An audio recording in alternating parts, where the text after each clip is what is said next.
Halimbawa, pag color red siya, recording siya. So magpe-play ka ng iyong layer, ng iyong backing track, ng iyong chords. I-blink siya, mare-reset na yung memory.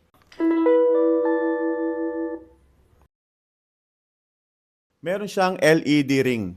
Umiikot yan habang tumutugtog ka o nagre-recording. Honestly, malaking tulong ang LED ring na to sa timing. So parang dalawa ang purpose ng LED ring na ito.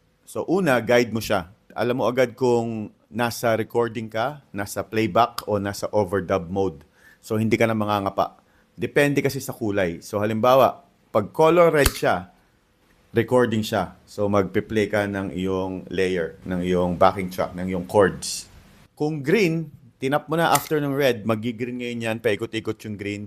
Playback mode yan. So ibig sabihin, pwede ka nang sumabay, pwede ka nang mag-practice, pwede ka nang mag-jam habang tumutugtog yung backing track mo, color green.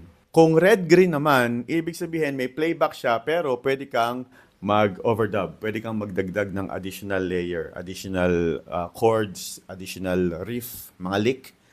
Masasama na siya doon sa loop mo pag nag-stop ka na ng overdub.